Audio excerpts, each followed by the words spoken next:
Buenas noches para todos.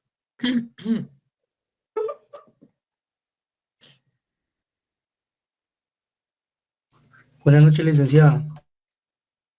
Buenas noches, me alegro de verlos. Buenas noches, licenciada. Buenas noches, gusto de verlos. Bueno. Buenas noches, licenciada. Buenas noches, ¿cómo están? Hola, buenas noches. Buenas noches a todos, bienvenidos. Me alegro de verlos, jóvenes. Vamos a empezar por recordando algunas cosas, especialmente el tema del examen final. El examen parcial. En el examen parcial vamos a tener los temas del examen parcial. Tenemos la metodología jurídica.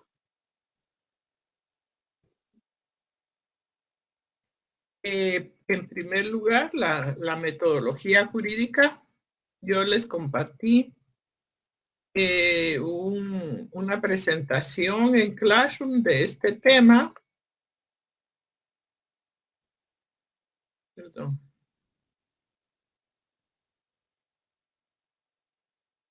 Creo que se congeló esto.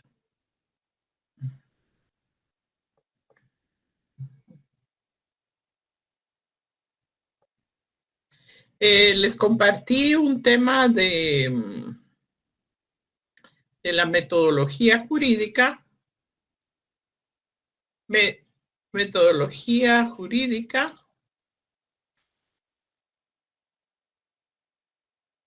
Y además de eso,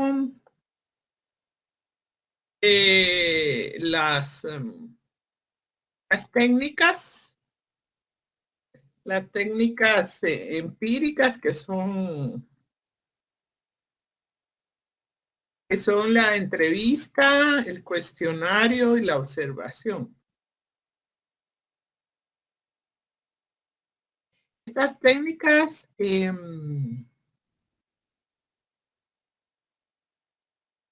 la entrevista, el cuestionario y la observación. Bueno, este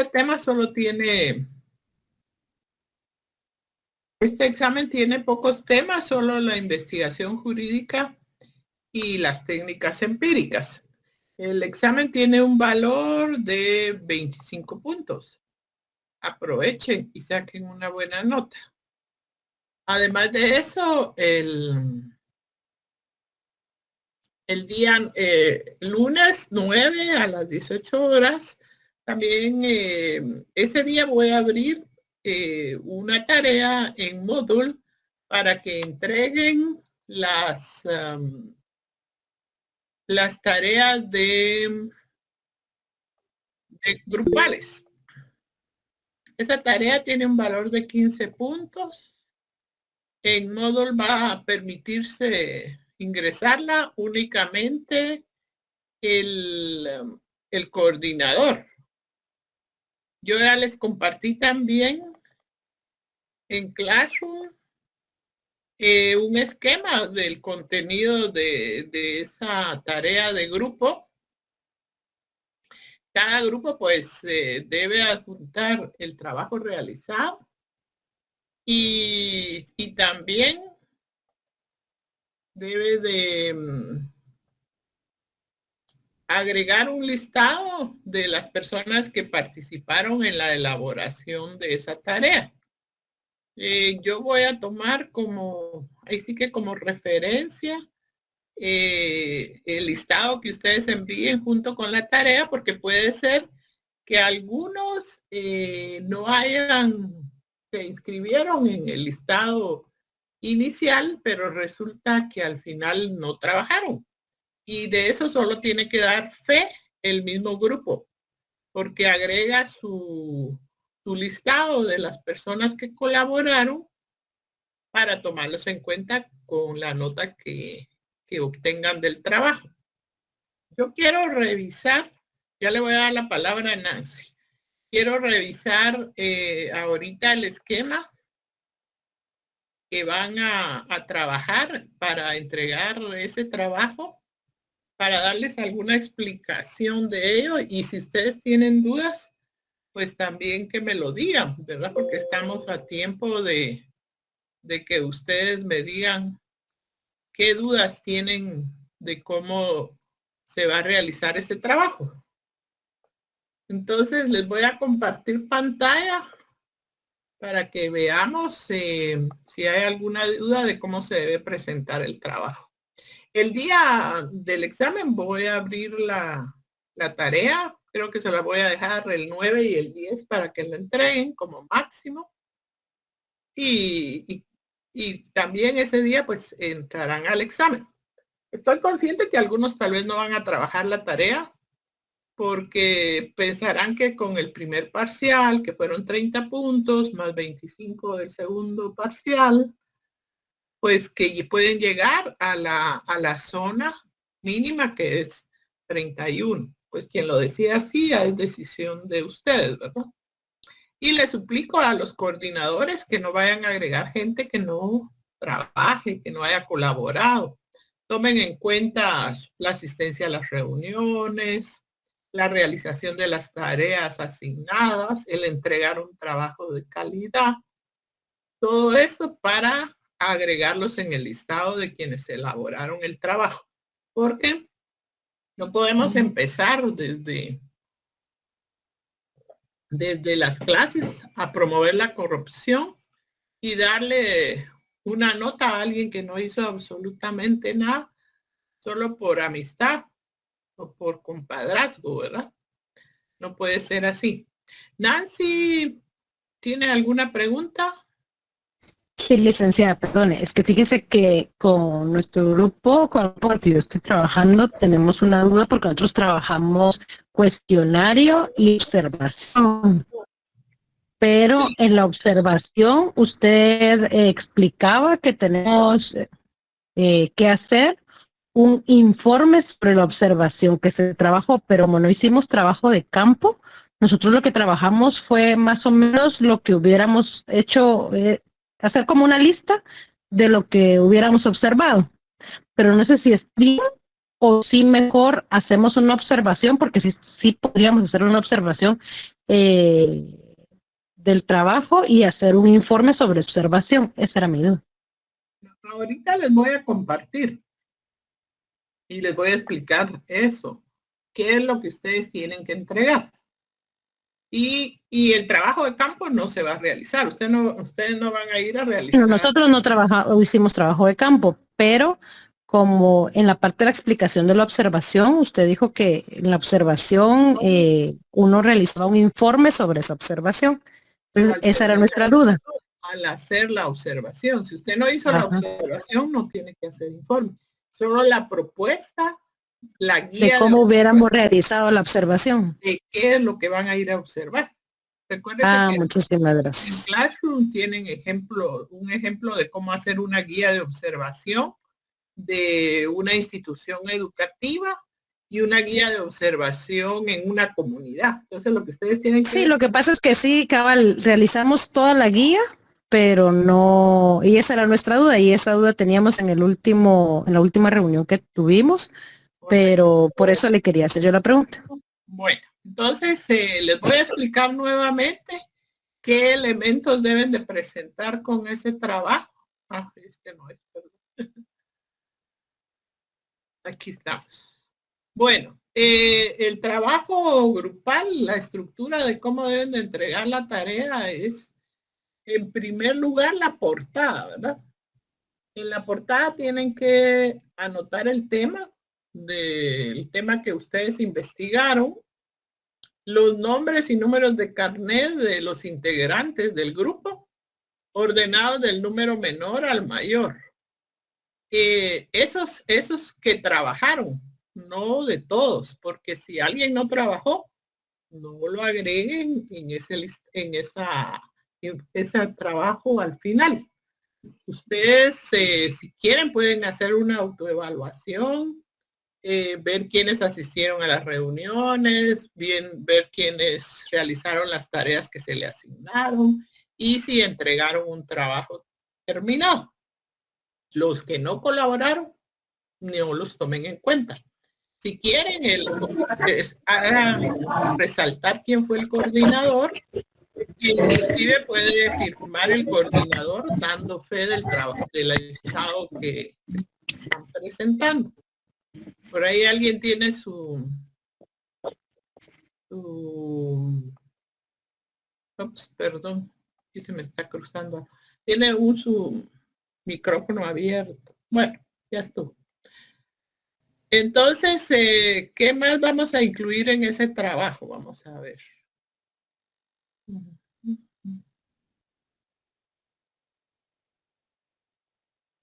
¿Alguien quiere unirse? Vamos a admitir una vez. Primero, entonces, la portada con los nombres y números de carnet de todos los que trabajaron. Luego viene la introducción. La introducción sería conveniente que le dieran una revisadita a cómo se elabora una introducción. Eso se vio el semestre pasado en el informe final de la investigación. La introducción no es un comentario, no es un párrafo. La introducción, en ella ustedes explican qué contiene su trabajo y cómo está dividido. ¿Qué es su trabajo? ¿Por qué lo están realizando? ¿Cuál es el objetivo? Un panorama del contenido de este trabajo que ustedes están realizando. La elaboración de la introducción, entonces, no es un comentario, no es un párrafo que hable del tema, sino que nos da una explicación de lo que contiene el trabajo que estamos presentando. Eso no tiene que ser tan extenso, puede ser una página, que con eso es suficiente. Esto tiene valor de un punto. El primer elemento del trabajo dice el fenómeno de la investigación. Así se tiene ese título. ¿Por qué? Porque ahí vamos a dar una explicación de cuál es el problema de investigación que escogimos. Por ejemplo, si escogieron, son de la sección G. La trata de personas. ¿Por qué consideran que la trata de personas es un tema relevante en este momento? O el tema de la migración, qué problemática está causando, por qué es relevante, por qué es de este momento y por qué es importante buscarle solución a estas problemáticas. Entonces, ¿y cómo lo estamos sufriendo aquí en nuestro país? Fíjense que dice explicación. Entonces tienen que explicar cuál es el problema que van a trabajar. El enfoque de la investigación. Para entender el enfoque de la investigación, pues nosotros hablamos en la clase de los paradigmas de la investigación social, de las corrientes de la investigación jurídica, ¿se recuerdan? El paradigma positivista, que es el que aplica la metodología cuantitativa, aplica el método científico, el paradigma interpretativo, que es el que aplica la investigación cualitativa. Expliquen qué tipo de investigación van a aplicar en su trabajo, qué metodología. Por ejemplo, si va a ser un método comparativo del derecho, si va a ser un método social jurídico. Eso lo pueden explicar también con las corrientes de la investigación jurídica. Si van a investigar exclusivamente una norma, la normativa, si van a explicar un valor de la justicia, el justnaturalismo, o si van a trabajar algo eminentemente sociológico. Yo creo que la mayoría de ustedes escogieron investigaciones de tipo social jurídico y van a aplicar el método sociológico. Va a ser solo una investigación descriptiva o van a hacer un experimento. Todo esto lo tienen que utilizar explicar en este tema que es el fenómeno de la investigación. Esto tiene valor de 4 puntos. Aquí creo que se ha ido corriendo un poquito. El número 1 tiene un valor de 4 puntos. El número 2, ahí van a elaborar algunos elementos del plan de investigación, como elaborar una pregunta de investigación del tema que ustedes están trabajando. También en el curso de teoría del semestre pasado vieron cómo se elaboraba una pregunta de investigación. Entonces, elabore su pregunta de investigación y en la unidad de análisis en esa investigación. Por ejemplo, un ejemplo que yo les compartía es el de los menores de edad y mi unidad de análisis son los menores de edad. Entonces, ¿por qué escogieron a esos menores de edad? Los límites para poder entender una investigación hay que saber hasta qué límites llegamos. Por ejemplo, si ustedes dicen la corrupción, pero ¿en qué institución? ¿En qué área geográfica? Si es un tema, por ejemplo, de política, ¿en qué área geográfica?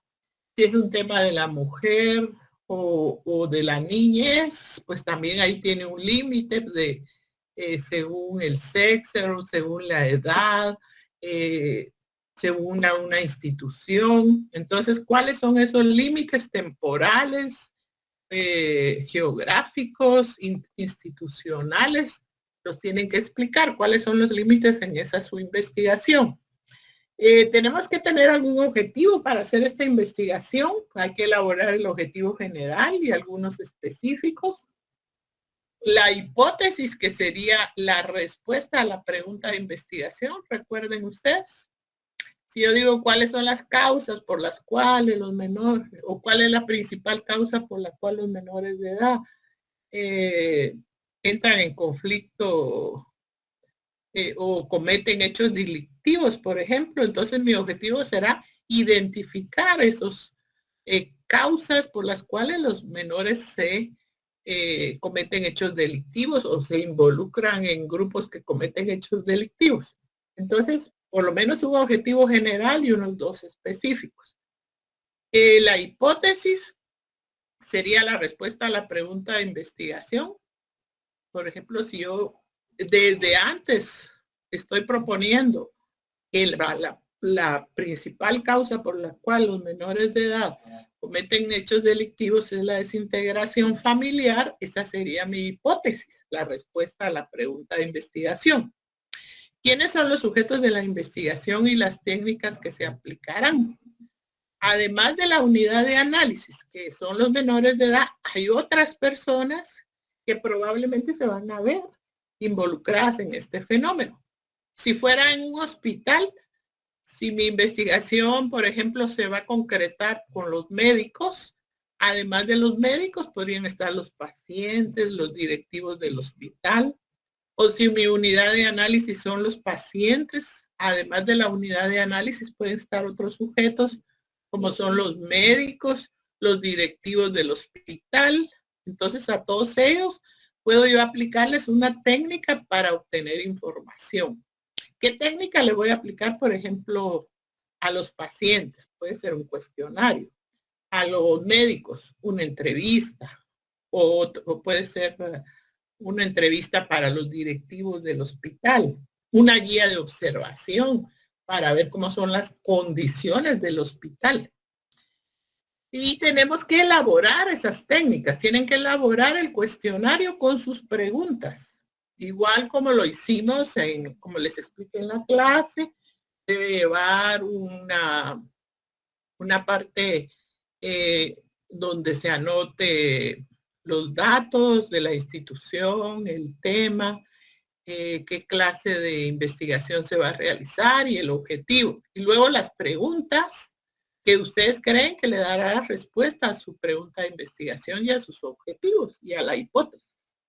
Para elaborar las preguntas tomamos en cuenta especialmente los objetivos, pero también pueden agregar la hipótesis, porque ello les ayudará a probar o no su hipótesis. La entrevista, pues también elaborar las preguntas que van a hacer en la entrevista. Podría ser una entrevista con respuestas estructurada o con preguntas abiertas. Una guía de observación. Una guía de observación, yo les compartí una guía de observación para una institución educativa. ¿Qué es lo que vamos a ir a observar en el hospital, en el hogar para menores de edad, en el centro preventivo. Los aspectos que vamos a ir a observar. Trabajo de campo ustedes no van a hacer, solo van a llegar hasta el punto 3, que es elaborar como mínimo 2 técnicas. Si pueden elaborar las 3, mejor, ¿verdad? Esto tiene un valor de 5 puntos. Todo esto, la introducción 1 punto, el fenómeno de la investigación 4 puntos, elementos del plan 5 puntos y 5 puntos de las técnicas, total 15 puntos. No se realizará trabajo de campo.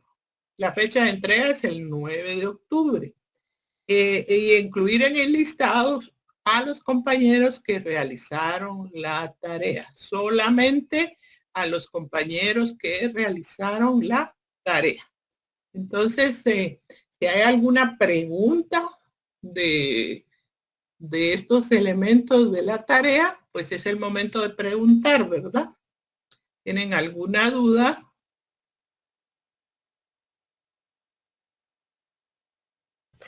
Licenciada, buenas noches. ¿Sí? Licenciada, con una consulta. ¿Los objetivos responden la hipótesis o no? No. Ah, muy bien. Mire, la investigación tiene un triángulo donde está la pregunta de investigación, que es la más importante. De la pregunta de investigación emanan los objetivos y de la pregunta de investigación emana la hipótesis. La hipótesis es una respuesta a la pregunta de investigación y los objetivos es lo que queremos hacer para darle respuesta a esa pregunta de investigación. Ese tema lo llevaron ustedes en teoría de la investigación en el primer curso. Sí, lo que pasa es que eso fue fue una duda que me surgió a mí porque en el grupo pues alguien dijo de que los objetivos respondían lo que era la hipótesis. Ahora, la otra preguntita y duda que tengo es, ¿los objetivos solo es uno general y 2 específicos o pueden llevar más? Mire, los objetivos pueden ser muchos, pero entre más objetivos usted se proponga, más extensa es su investigación. Y para alguien que está empezando un trabajo de investigación, es suficiente con un objetivo general y 2 específicos o 3 específicos. Eso dependerá de ustedes. Ah, ya. Muchas gracias, licenciada. Bien. ¿Alguna otra pregunta? Bueno, y en el examen, pues, ¿qué va a entrar en el examen? Las técnicas empíricas, entrevista. Las técnicas empíricas, la entrevista, el cuestionario y la observación y el tema de la metodología jurídica. El examen tiene un valor de 25 puntos, la tarea tiene un valor de 15 puntos, solo la tiene que entregar el coordinador. Si alguien decide no hacer la tarea, pues yo creo que considera que con lo que sacó en el primer parcial y los 25 del segundo parcial puede salir bien. Y ahí solo quedarían 30 puntos para el examen final. Pero como mínimo tienen que tener 31 puntos de zona para tener derecho al examen final. Bueno, si no hay más dudas, por ahí levantó alguien la mano.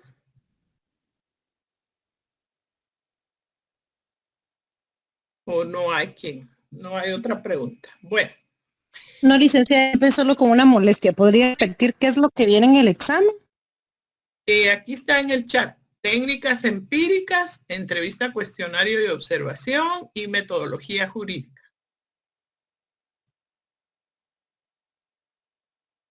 Bueno, entonces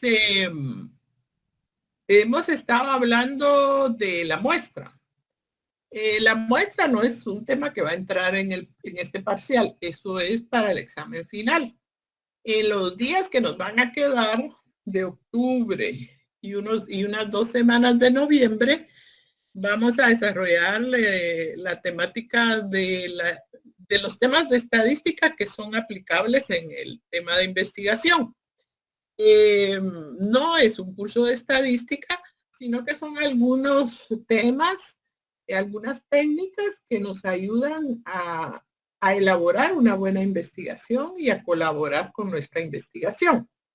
Ya hablamos de la muestra, porque de las técnicas tenemos que escoger muestras para desarrollar hacer el trabajo de campo.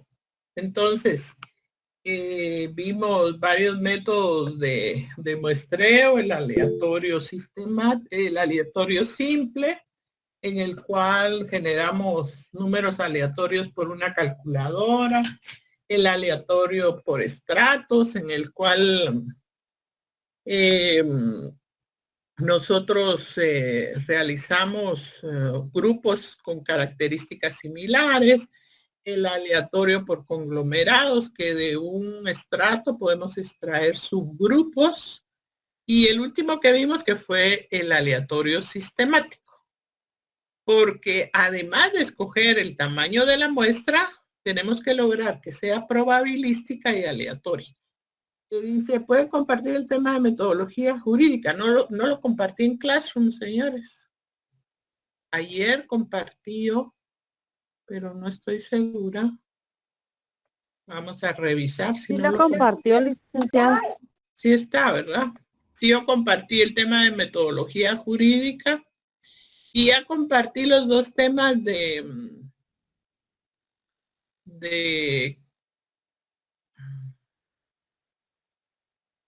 la muestra que hemos visto hasta ahora.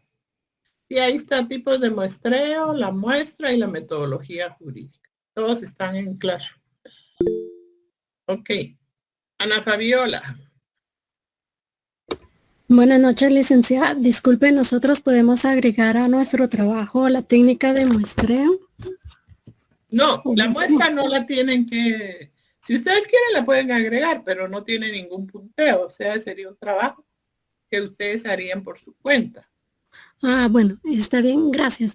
Y otro asunto, licenciada. Fíjese de que en nuestro grupo somos 8. Sí. Pero nos hemos estado reuniendo y una compañera no se reúne. Bueno, se reunió muy pocas veces y ayer le escribimos en el chat y hoy nos comentó de que su mamá está enferma. Pero ayer la convocamos, no nos respondió. Y en el trabajo que era para entregar el sábado, eran parejas y su pareja hizo la mayor parte. Entonces, yo hablé con mi grupo y les dije que no la agregáramos. Miren, tomen en cuenta que asistan a las reuniones, tomen en cuenta que hagan las tareas que se les han asignado y que las entreguen. Si alguien no cumple con esos requisitos, pues yo creo que con el primer parcial y el segundo parcial puede llegar perfectamente a la zona mínima sin necesidad de hacer la tarea. Pero sí, como les mencionaba, no vamos a agregar a alguien por simpatía o por otras circunstancias si no colaboran también.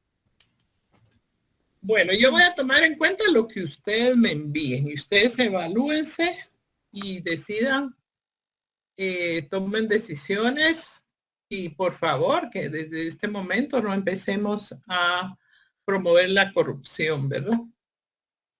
Vamos a seguir entonces hablando de la muestra porque hoy les quiero compartir cómo elaborar una muestra. Vimos que el tamaño de la muestra puede decidirse por un método de conveniencia, especialmente en las ciencias sociales. Se trabaja mucho por el tamaño de la muestra, por nuestra conveniencia o criterio. Y lo podemos hacer también por medio de una fórmula estadística. Hay muchas fórmulas. Yo les voy a compartir una porque, como les digo, este curso no es de estadística, sino que es de aplicar algunas técnicas estadísticas a la investigación.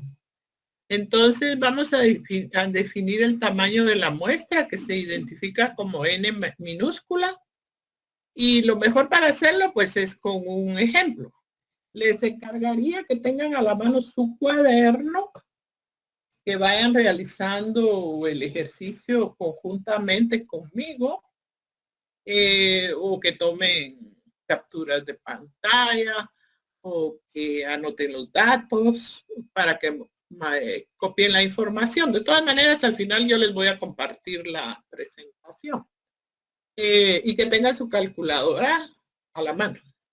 Bueno, entonces dice, los estudiantes de una universidad privada son 5,000 en total. Y tenemos los siguientes datos, dice. Cuando vamos a elaborar una muestra, casi siempre es recomendable que revisemos la información que tenemos de la población de la cual queremos obtener una muestra.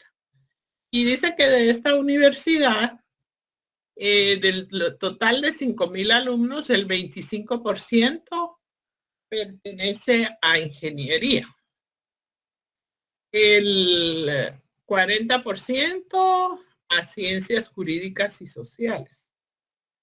El otro 25% pertenece a humanidades y ciencias económicas, que tiene un total del 10% de la población, que son 5,000. Bueno, para determinar el tamaño de la muestra, vamos a utilizar una fórmula que es muy sencilla de aplicar, en la cual vamos a obtener n, que es el tamaño de la muestra. Y necesitamos los siguientes datos. Necesitamos el nivel de confianza. Vamos a adoptar para esta fórmula un 95% de nivel de confianza. Y a ese nivel de confianza le vamos a dar un valor Z de 1.96. Estos van a ser datos fijos, aunque se puede trabajar con un nivel de confianza más elevado, pero con un 95% es aceptable. Y para este nivel vamos a utilizar el dato de 1.96. Vamos a aceptar un error máximo de tolerancia de 5%, que es igual a 0.05, 5%. Es el máximo, el error máximo de tolerancia. El tamaño de la población va a ser la N mayúscula y vamos a adoptar el criterio que ya hemos mencionado en varias oportunidades, de que de una población homogénea siempre requerirá de pocas unidades de observación para caracterizarla. ¿Qué nos está diciendo eso? Que para representar una población que tiene unas características similares, no es necesario que sea una gran muestra, que con una cantidad no tan elevada podemos tener un buen resultado de una muestra. Una fórmula muy utilizada para determinar el tamaño de la muestra es la que les copio aquí. Vamos a ver los elementos. En esa fórmula vamos a aplicar un valor Z de 1.96. Tiene una P que se conoce como la probabilidad del resultado. Eso en algunos casos, investigando, podemos obtener alguna probabilidad del resultado en una investigación previa. Pero si no tenemos ninguna probabilidad, podemos aplicar una probabilidad del 0.5. Si es desconocida la probabilidad. El margen de error es 0.05%. Fíjense que este 5% no es igual al 0.5, que sería 50%. Ejemplo de una población de 5,000 estudiantes, se desea extraer una muestra aleatoria. ¿Qué tamaño puede ser esta muestra? La población en total es de 5,000. Con esta fórmula solo vamos a obtener el tamaño de la muestra. Después nos quedará como trabajo lograr que sea probabilística y lograr que sea aleatoria. Cuando elaboramos la muestra, no es suficiente con establecer el tamaño de la muestra, sino que además de eso debemos lograr que sea probabilística que todos los elementos de la población tengan la misma posibilidad de participar y que sea elegida al azar, que sea aleatoria. Bueno, aquí vamos a trabajar el procedimiento. La fórmula es N, que es el total de la población, que son 5,000. Por favor, tengan a la mano su cuaderno, su lápiz o lapicero, su calculadora, y vayan haciendo los procedimientos para que vean y llegamos a los mismos resultados. Entonces, N es igual a 5,000. Z, el valor Z para el 95% de probabilidad de confiabilidad, que vamos a aceptar es de 1.96. Hay casos en los que se puede elaborar una muestra hasta con un 99% de confiabilidad. Pero normalmente para una muestra un 95% de confiabilidad es aceptable. La probabilidad, ya dijimos que no hay ningún antecedente de esta investigación, entonces vamos a trabajar con una probabilidad de 0.5.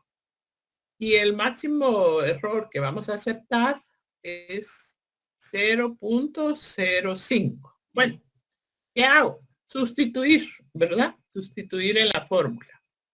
N, 5,000. Z al cuadrado sería 1.96 al cuadrado. Por favor, todos vayan realizando el procedimiento, copien la fórmula y realicemos el procedimiento. Y esto lo vamos a multiplicar por la probabilidad que es 0.5 y luego lo vamos a multiplicar por 1 menos 0.5. Luego tenemos en la segunda fase 5,000, que es el total de la población menos 1. El margen de error, que ya sabemos que es 0.05% al cuadrado, más, fíjese que aquí hay dos elementos que vamos a sumar. Y en el otro tenemos 1.96 elevado al cuadrado, que es z cuadrado, multiplicado por p, que es 0.5, y 1 menos p, que es 1 menos 0.5. Bueno, procedamos ordenadamente, ¿verdad? 5,000. 1.96 al cuadrado. Vayan realizándolo con su calculadora. 1.96 al cuadrado nos da 3.84. Criterios que vamos a asumir como grupo. Vamos a trabajar con 2 decimales.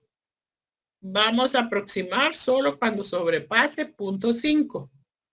Cuando se quede en 0.5, no aproximamos. Y cuando es menos de 0.5, tampoco.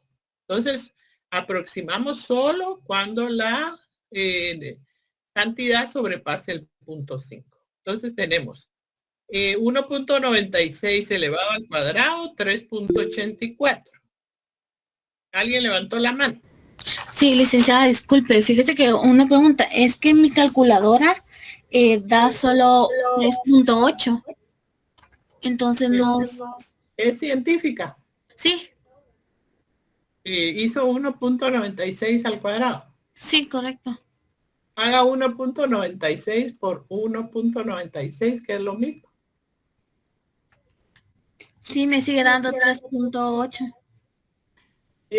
Depende de la capacidad de las calculadoras. Pero de todas maneras... La calculadora está mal.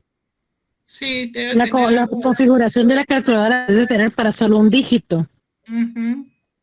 Depende de la capacidad, ¿verdad? Bueno, sería conveniente que se buscara una Casio, una más... Tengo una Casio. Y está en modo estadístico. Sí. Entonces borrar la memoria. Porque a veces guarda datos y esos son los que te están variando. Bueno, gracias. Bueno, y luego tenemos aquí 0.5. Miren, 1 menos 0.5 es 0.5 también, ¿verdad? Entonces aquí donde tengo resaltado con amarillo, sería 0.5 por 0.5. Hagamos esa operación. 0.5 por 0.5. Eso nos da 0.25. Aquí lo tenemos. Vamos todos por ahí. Ahora vamos a la siguiente parte. 5.000 menos 1, 4.999. Ahora, este sí, 0.05 al cuadrado. Hagámoslo.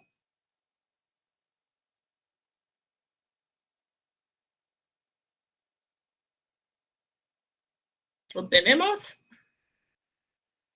Eso nos da 0.0025. Es este que está aquí.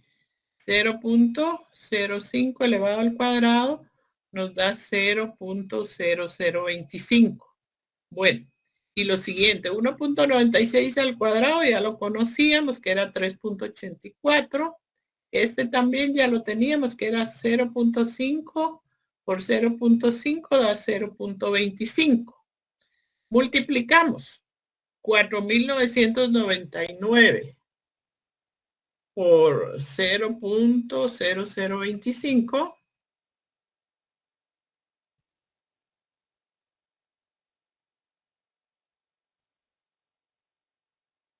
Esto nos va a dar 1249. Tiene más decimales, dejémoslo solo con 2. Vamos a trabajar solo con 2. Y 3.84 por 0.25.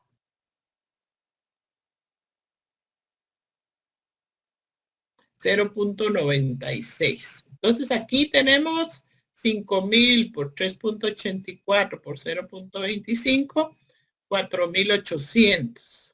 Y aquí tenemos que sumar 12.49 más 0.96. Hágalo con su computadora, con su calculadora, perdón, 1345. Y dividiendo 4.800 entre 13.45 nos va a dar 356.87. Según nuestro criterio, lo podemos aproximar porque sobrepasó el punto 5. Entonces, fíjense, el tamaño de la muestra es 357 para una población de 5.000. Esto quiere decir que, aunque es una cantidad bastante elevada, pues la muestra no es tan grande, ¿verdad? Inclusive si nosotros hubiéramos decidido, por ejemplo, una muestra por nuestro criterio, por nuestro interés o por nuestros recursos, pues hubiéramos podido decir, bueno, vamos a pasar 500 encuestas, que tal vez era hasta un poquito mayor, ¿verdad?, que lo que resultó en la muestra. Pero la muestra nos ayuda a cumplir con ese requisito si la obtuvimos por un procedimiento estadístico y nos da un poquito más de confiabilidad matemática. De esa población de 5.000 estudiantes, bueno, ¿qué hicimos ahí? Llegamos a que el tamaño de nuestra muestra es de 357. Pero tenemos otros datos de la población. Fíjense que sabemos que en ingeniería hay un 25%.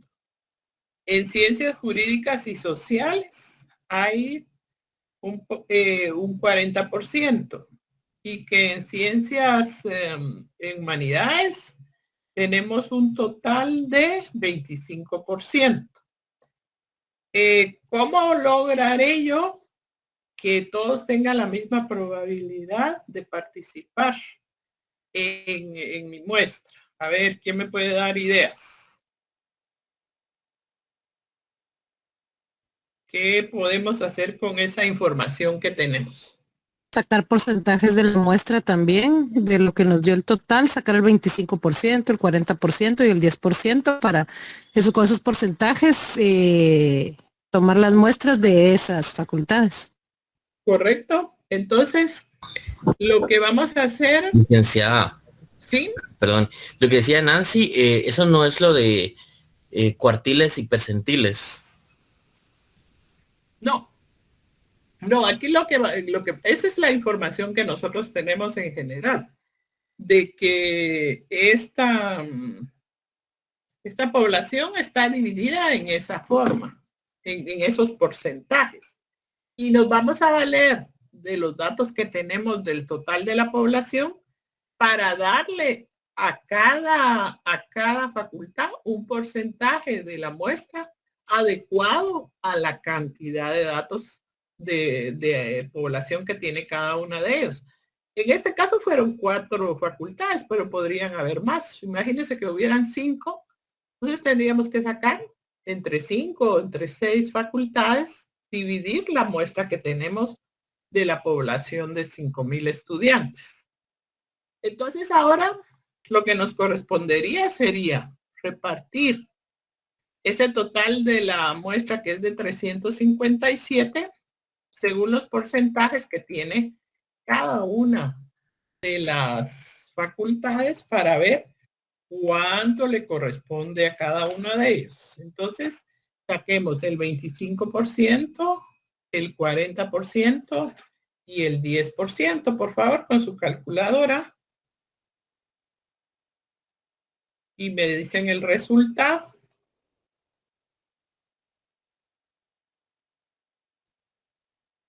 Y el total tiene que sumar el total de la... El 25% es 89.25. Sí, el 25% es 89.25 y el 40% es 142.8. Ahí sería 143. En humanidades tendría que ser igual el 25%, que sería lo mismo, 89.25. El 10% es 35.7. Tendría que ser 36. ¿Cuánto suma todo esto? 347. 357. 57, perdón. Sí. Total, entonces, bueno, ahí logramos entonces, fíjense, tenemos una muestra de la cual ya tenemos el total de la muestra, el tamaño de la muestra es la palabra, que es de 387, ¿verdad? 57, perdón, me estoy equivocando. Luego, por la información que tenemos, vamos a decidir darle una misma cantidad según el porcentaje de la población de cada una de las facultades. Y entonces le estamos dando 89 a ingeniería, 143 a ciencias jurídicas, 89 también a humanidades y 36 a económicas. Bueno, ahí cumplimos con que fuera probabilística. Le dimos la misma oportunidad de participar a todos los elementos de la población de esta universidad. Ahora, ¿cómo logro que sea aleatoria? ¿Cómo logro? ¿Qué procedimiento hago para lograr que las cantidades que tiene cada una de las facultades la pueda yo elegir aleatoriamente? Por lo que hemos visto en los ejemplos anteriores, ¿qué me pueden decir ustedes? A ver qué se les ocurre. Con un listado. Sacar la cantidad del porcentaje de los 5,000, porque ingeniería tendríamos que sacar de los 5,000, el 25% son estudiantes de ingeniería. Entonces, el 25% de 5,000 son 1,250. Entonces, con eso, con la fórmula que hicimos con el listado que usted nos dio de los 110 alumnos que estábamos acá, entonces ahí podríamos sacar los 89 que necesitamos para ese 25%. Y así en todas las facultades. ¿Con qué procedimiento? A ver. Ay, es que no me recuerdo cómo se llama. A ver, ¿quién le puede ayudar? ¿Qué procedimiento? Con el de muestreo aleatorio sistemático. Sí. Y para todas las facultades, aleatorio sistemático, mire, Podríamos a utilizar el aleatorio simple. ¿Qué necesitamos para aplicar esos métodos de muestreo? Que existan listados de la población. Y definitivamente en las universidades hay listados. En la Universidad de San Carlos tenemos listados de cada sección. Ustedes vieron que tenemos un listado de cada una de las secciones de primer semestre, de segundo semestre, de tercer semestre. Y de ello elegir al azar, ¿verdad? Tal vez sacando al azar los semestres, elegir 89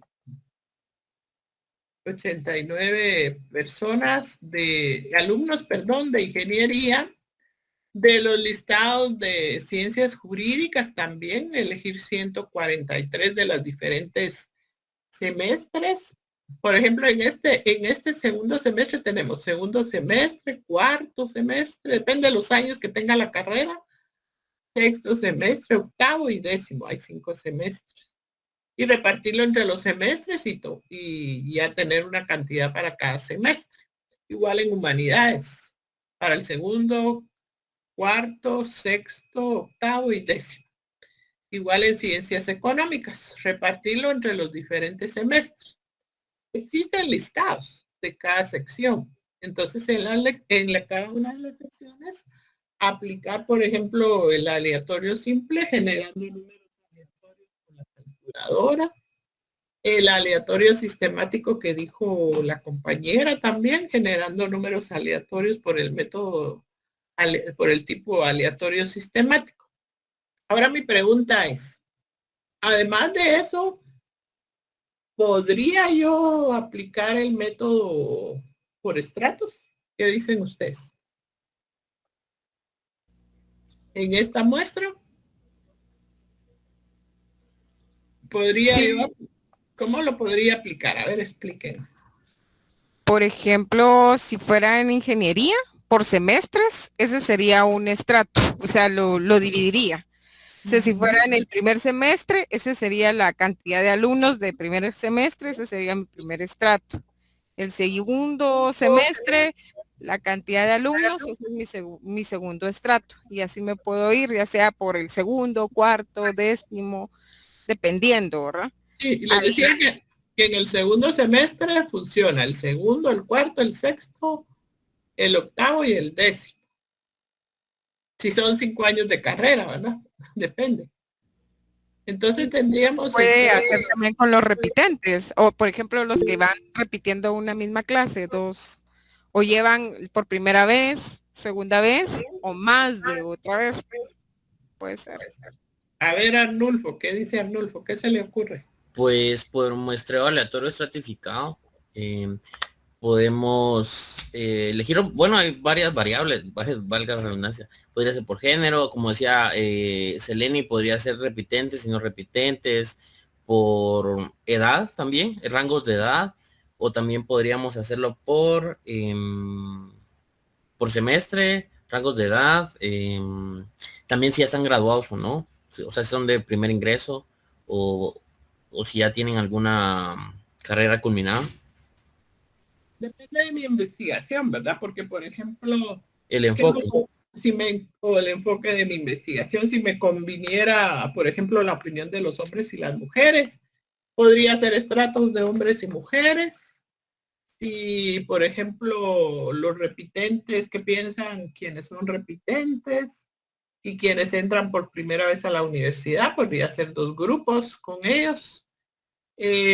Podría ser también por los diferentes semestres, lo que dijimos inicialmente, por la edad. Por ejemplo, en la universidad hay muchas personas que entran por primera vez a la universidad y hay otras que deciden retomar una nueva carrera o dejaron muchos años de estudiar y regresan nuevamente después de muchos años.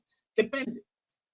Depende mucho de la investigación que estemos realizando para elaborar los estratos. Entonces, como ustedes vieron, en primer lugar, obtuvimos un tamaño de la muestra que realmente no es tan numeroso, 357. Y cuando presentemos nuestra muestra tenemos el aval de que la obtuvimos por una fórmula estadística. Además de eso, por los datos que obtuvimos, repartimos el total de la muestra entre el porcentaje de población que hay en cada una de las facultades y eso logró que nuestra muestra fuera probabilística, que todos tengan la oportunidad de participar en la muestra. Y además, luego, cuando ya tenemos cada facultad con su cantidad de personas a encuestar, vamos a lograr que sea aleatoria, aplicando algunos de los métodos que ya hemos visto en clase, como es el aleatorio simple, elegir números aleatorios por una calculadora, el aleatorio sistemático, que también funciona muy bien, y también los estratos. Los estratos son muy significativos porque eso depende del tipo de investigación que yo estoy trabajando. Y eso me va a dar algún criterio para elaborar los propios estratos. Entonces, ahí ya ustedes cumplen con todos los requisitos de que tienen ya el tamaño de la muestra, es probabilística porque todos tuvieron la oportunidad de participar en la muestra y escogimos los elementos por un método aleatorio. Sí, un método aleatorio que puede ser simple, sistemático, como ustedes quieran. Y con eso, pues yo les aseguro que no van a tener problemas en el momento de presentar su muestra. Especialmente en el tema de las ciencias exactas, en las ciencias naturales, la mayoría de las investigaciones requieren que nosotros trabajemos con una muestra que sea elaborada por un método estadístico. En esta última unidad que vamos a desarrollar, vamos a ver la muestra, vamos a ver cómo se pueden aplicar las medidas de tendencia central a la estadística y a qué conclusiones podemos llegar por estas medidas de tendencia central. En el tema de las gráficas, ¿qué debe llevar una gráfica? Aunque yo no voy a ahondar mucho en el tema de las gráficas, porque en nuestro tiempo, me recuerdo yo, no sé quiénes estudiaron en ese tiempo, hacíamos las gráficas con papel milimetrado y nos tocaba dibujarlas, ¿verdad? Y era un trabajo terrible. Pero ahora existen programas tan magníficos para elaborar las gráficas, salen muy bien, exactas, bien elaboradas, muy bonitas y no se necesita un trabajo tan exhaustivo, ¿verdad? Hay unos modelos de gráficas preciosos. Pero sí por lo menos saber qué elementos debe llevar una muestra. Y vamos a ir terminando con el tema de la estadística para el examen final. Con ustedes creo que tenemos clase el día viernes todavía. Pues vamos a hacer otros ejercicios de este tipo de muestreo, de los tipos de muestreo y de cómo elaborar una muestra por esta fórmula. Es una fórmula sencilla y otras fórmulas también, si ustedes vamos a ver en los libros los textos que los compañeros han compartido y van a ver que pues hay otras fórmulas que se pueden aplicar y el procedimiento pues nos da el respaldo para que nuestra muestra sea aceptada, ¿verdad? Por el asesor que nos corresponda en el momento de presentar el plan de investigación. En la tarea que ustedes van a realizar no van a elaborar la muestra. Este va a ser tema del examen final. No tienen que hacer trabajo de campo, únicamente lo que les he solicitado en el esquema. Ahí está también en Classroom el esquema de lo que tienen que presentar. ¿Tienen alguna duda todavía? ¿Alguna pregunta? ¿Algo que quieran consultar o ya estamos bien? Y en las subsiguientes clases, en las clases que vamos a tener, les recomiendo que traigan su calculadora con su cuaderno y que elaboren los ejercicios con nosotros, que trabajen los ejercicios con nosotros para que vean los resultados. A veces descuidamos un poco estos temas y estos no son muy complicados, pero sin embargo hay que repasarlos.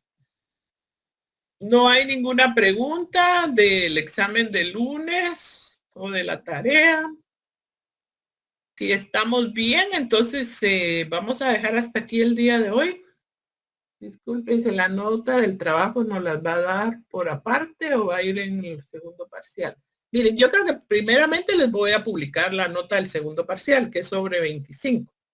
Y luego tengo que revisar los trabajos, ¿verdad? Revisados los trabajos, después les sumo. E inclusive su coordinador puede compartirles la nota del segundo trabajo. Pero sí me voy a tener que tomar un tiempo para revisar esas tareas y calificarlas. Entonces, lo primero que voy a publicar muy probablemente serán los 25 puntos del segundo parcial. Aprovechen, saquen buenas notas. Recuérdense que la Universidad de San Carlos tiene muchas posibilidades de optar a becas a nivel internacional, en Europa, en Sudamérica, en Norteamérica. Y el tener una buena certificación con buenas notas es una buena carta de representación. ¿Será por correo? No, la entrega del trabajo, yo voy a abrir una tarea para que en Moodle y ahí la pueden subir en Moodle. Así que si no hay más preguntas, buenas noches, que descansen. Nos vemos el próximo día. Buenas noches para todos.